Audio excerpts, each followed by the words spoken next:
Hey everybody, Claudio here, trying to do a little show and tell with the new firmware update that just dropped.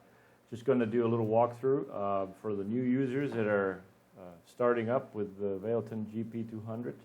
This applies for the GP100, but of course I'm going to do it on the 200 platform itself, which is what I have on hand. First, a couple of precautions. It's always a good idea to back up your presets. Now, to back up your presets, I'll explain it once I get the software running here, but to back up the presets is very simple. You go to your software list, you go to your software where the patch list is, and you can individually select them one by one and hit the export key, which I'll show you which one it is in a minute. Or you can actually do a multiple selection of different patches and export those in one go. You could also do the whole effects list or preset list that will export the entire preset, bank of everything you have at one go. I recently did that just to test it out, and it works fine. You don't really need to export the factory ones unless you've made changes to the factory presets and you've left them in the same location. Doing a firmware update and software update doesn't overwrite the factory presets to put what the stock stuff is. If you've modified them, they'll stay modified. So that's one of the things that you got to watch out for. The GP100, for example, always has a factory preset list and a user preset list, and the factory preset never changes. Whenever you make changes to the factory stuff, it gets created onto the same location in the user list. And this actually applies to some of the other brands as well.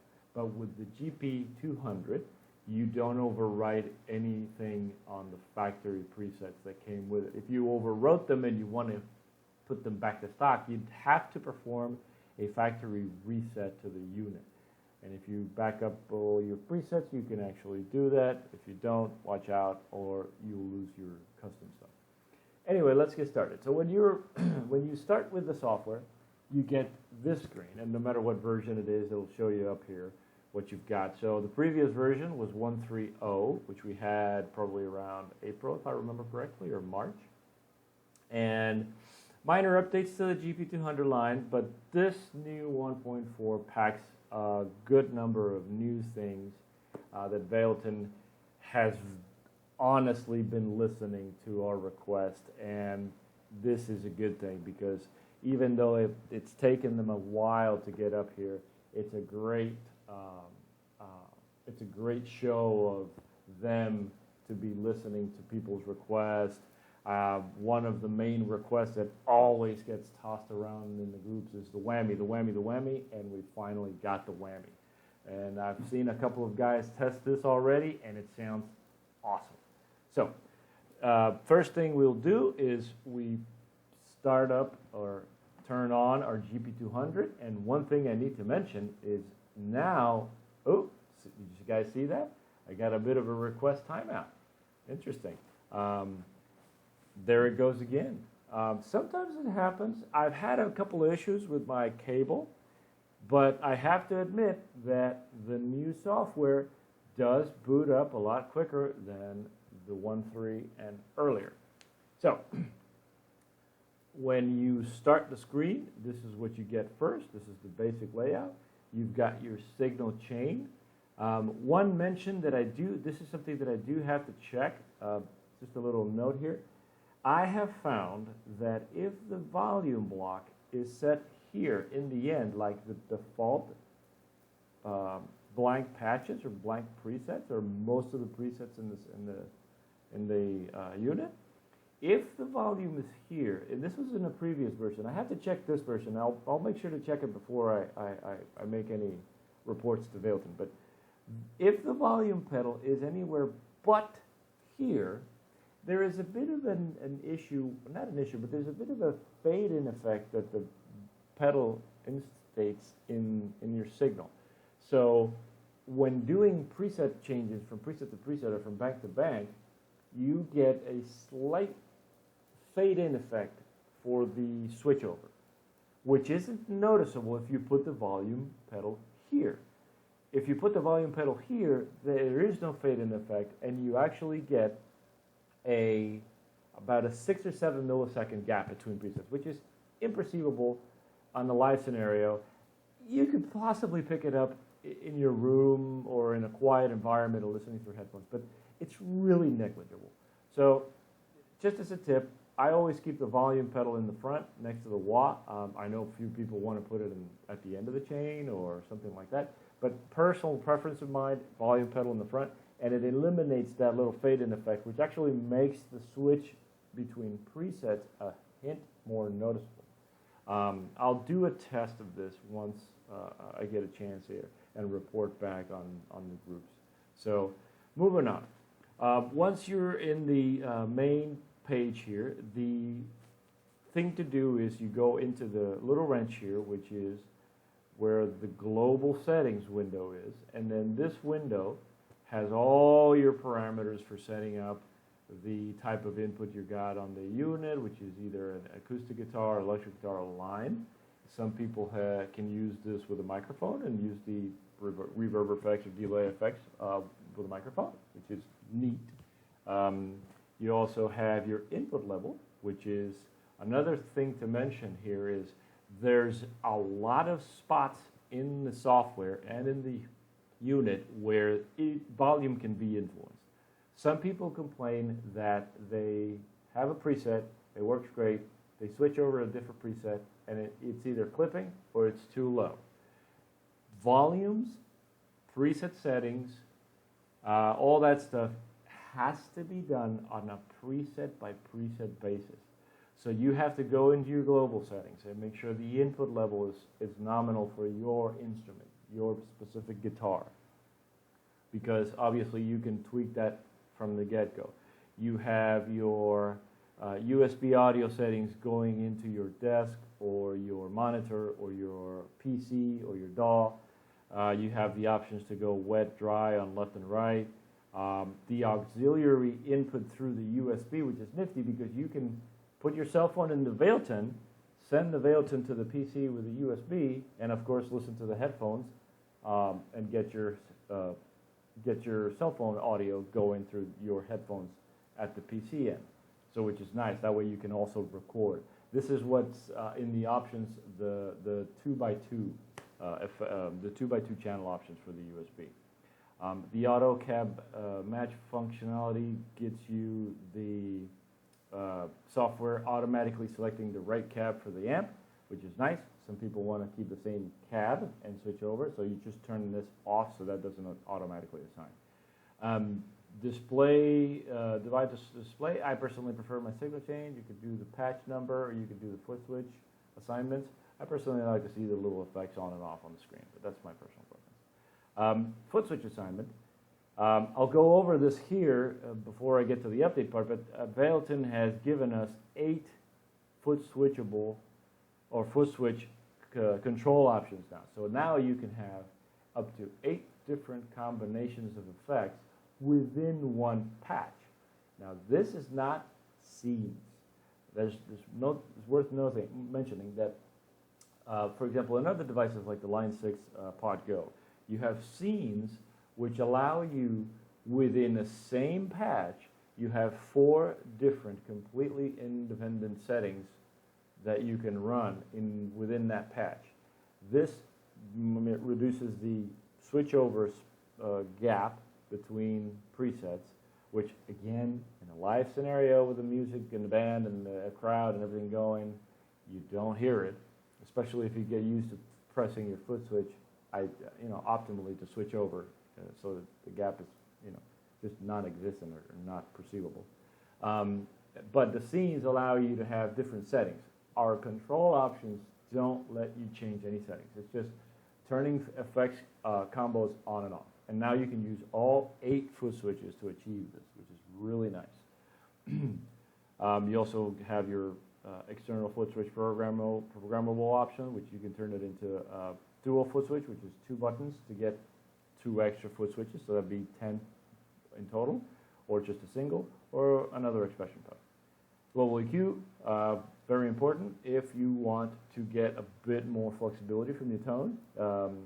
The device comes flat, you can leave it on or off. I have it off and just try to tweak my settings in the amp or the cab or the effects. If I need a little bit of extra work, I can achieve it through here. MIDI, self-explanatory. I don't know enough about MIDI, not even to get in trouble, so I'll let you just poke around here and figure it out. And here's where we do our firmware update. About just gives you a little insight. Help will eventually take you to the manuals, the firmware and software on the website. And the release notes, it's just shortcuts to open the files that are located within the software folder. Now, let's get on to the good stuff, which is the firmware update. So what you do here is you've got the screen. You have to load the firmware file, which is clicking this little folder right here. This opens up this window. And then I have to find the firmware update, which I now know that I have to go back here. Give me 1 second while I do that. So I go video tutorial is where I'm making this video, and here's my firmware file. So I found the firmware file. You normally want to download the zip file from the website, put it in your Valeton folder or your documents, and make sure you find this bin file. You open it up. Now you've told the software where it is. You hit update. It'll ask you to, to prevent data loss, please back up, which is back up your presets. In the event that something bad happens with your firmware update and the unit becomes unresponsive, don't fret. The best way to try and solve this is to effectively just hard boot the device, which is using the 3-button method, which is shown right here in this screen. You turn off the device, close the software, relaunch the software, and press the power button and these 2 foot switches on the GP200. There'll be a specific sequence for the Junior, the LT, and the GP100. Make sure you look at this screen to figure out which one it is. And eventually what you do is, with the software running offline, pressing the 3 buttons, power up the unit.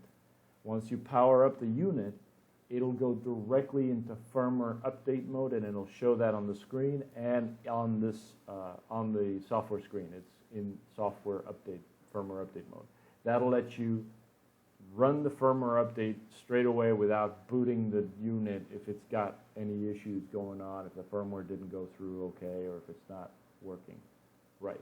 So once you do that, you press update, and eventually the software will take you through the motions, which I'll just give you a bit of a preview here.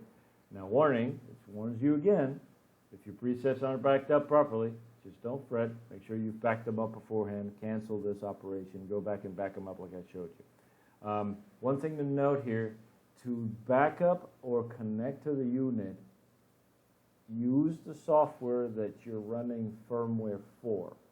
So, for example, if you're running 1.30, which is the previous, stick to that software first. Don't uninstall it. Go into it. Back up your presets on 1.3. Close out of that. Then launch 1.4 software and go ahead and update the unit. So we'll continue. Software goes offline. You'll get the screen with the firmware update restore, updating, restoring in progress messages. Please don't shut down, and restart to exit messages, both in English and Chinese, on the software screen. And then, as you can see, the software just goes on counting the update blocks, whatever it does. So we'll pause here for a minute, and once this gets to the end, we'll come back. So we're nearing the end of the software update. It takes probably about less than a minute. So device goes offline, you get a little ding on your computer. Oh, another note, please make sure that on PC users, you go, see, I'm getting a timeout again. On PC users, please remember that you have to install the ASIO or ASIO drivers. They're necessary on Windows, but not so much on Mac, as they are part of the operating system. But on Windows, you have to install it. So here we go. Software is back up. The presets are still there. I've got all my custom stuff down here towards the end of the unit. If you notice, there's a little asterisk now on this. When the unit came up, apparently there's something to save. That's what that little asterisk means. You've done some changes, something needs to be saved, so you hit the save. It asks you where do you want to put it, and just as a tip here, you can open this window up, and you can, instead of saving it where you had it, if you made some changes, you didn't want to overwrite the previous one, just put it in some other slot. All right, so now that we're here, let's just go over some of the new things that I've found on this new 1.4 version. And the most notable of all is, of course, now we have the hammy, or let's say a version of the Digitech whammy pedal, which has been like the #1 request by everybody out there that uses this unit. Valeton, however people say it, it's like hot one. I think it's hot one, but hot tone sounds pretty cool. Anyway, hot one. Anyway, this is funny. They're the parent company to Valeton. So Valeton, however you say it, it's okay. So the whammy now works pretty damn good. I've seen a couple of people test it out. It sounds awesome. So hopefully you can have some fun with this one. We already had an auto swell from the previous version, and now we have a hold and a freeze, which I haven't tried yet, but I'm pretty keen on doing it, some with it. I don't think we got anything in the way of too many amps or effects, but one thing to mention, if you notice, on the pre-block we have the hammy, the auto swell, the hold, and the freeze. If you go to the noise reduction, they put the auto swell here as well. So in case you're using the pre for something else, you still have the swell here. Now if you go to modulation and you scroll all the way down, now you see that we've got the auto swell, the hold, and the freeze here as well. And if memory serves, they put the whammy pedal also on the wah. So if you guys remember all the requests that I know you sent over to Valeton, we have a repeat of some effects in several blocks so that you can have one block that has one effect doing one thing, and then you can have that same effect in the other block. Now on the pre and on the DST blocks, we do have the boosts. Those have been repeated on those blocks from the very beginning. So we know Valeton can do it. So see, you have the boosts over here on both this and this. So a lot of people like to stack overdrives. Some of the other features, which is the main one that people have been talking about, of course, is now we have the 8 control blocks, which turn every single foot switch in the unit as a control scheme to turn different combinations of pedals in a particular preset. So remember that. This doesn't let you change settings. This only lets you combine different effects within a preset. So now you've got 8. We had 4 before. So now you can do way more than what you could. Your expression pedal, it's worth noting that you have to properly calibrate your expression pedal. Now one thing that I could suggest here as a tip, on the volume, sometimes it's probably a good idea to just go 10% when you go volume. That way when you roll off all the way back, it's not completely off and you get some noise coming through. I think for when you're trying to attempt the violin sound that you've got, for example, like on when Eddie Van Halen used to do the volume knob, like rolling it to get that, that kind of works very well there. That way you don't lose all the way and it's not so sensitive. Then for the whammy, you probably do want the 0 to 100 functionality here, or you can switch over to the wah in the instead of having the whammy, or and put either one of the other ones on the expression too if you have to. Quick access parameters, you can actually have whatever you want on here to assign to the 3 knobs underneath the screen. Another noteworthy mention here is the FX loop. If you use external pedals and you use the FX loop, first of all, you got two choices: parallel or serial, or series. Series means the chain goes out through the FX loop, in through the external pedals, and then back into where you put it using the little icons for the signal chain, which is out and in. Now, you cannot have the in before the out. You have to put the out first and then the in. A lot of people put the effects before the amp. Some people like to go after everything. Depends on what effects you want to use. All right, so the key thing here is when you're in the effects loop setting here under preset settings or patch settings, these two volumes, the send and return, are critical. If you connect your effects loop and you get no sound, you probably have them defaulted down to 0. And of course, you can play with the in and out volume. So sometimes you get a loud pedal in the chain or in the effects loop, and you need to quiet it down with the return, or vice versa. You've got a quiet signal output and you need to bump it up in the input. That all depends on what you're doing. But this is what I mentioned before. There are a lot of spots throughout the unit software that influence volume: preset volume, master volume, the effects loop volume, and the in and out. All that has to be dialed in, and it's a per preset basis. So you got to do it on every single preset. If one is too low, one is too high, check all the volume spots. So you've got volume spots here, you've got volume spots here, the patch volume, that can also be controlled through the knobs on the unit. You've got your global EQ, you've got your input level, your monitor level. All these spots have to be addressed on a preset by preset basis so that your volume is where you want it. So keep that in mind. A couple of other things that I want to mention before I continue is these buttons right here. This is the save button, obviously. This is the rename button so that you can rename a patch. This is the import button, which lets you pull a exported preset back in, and this is the export.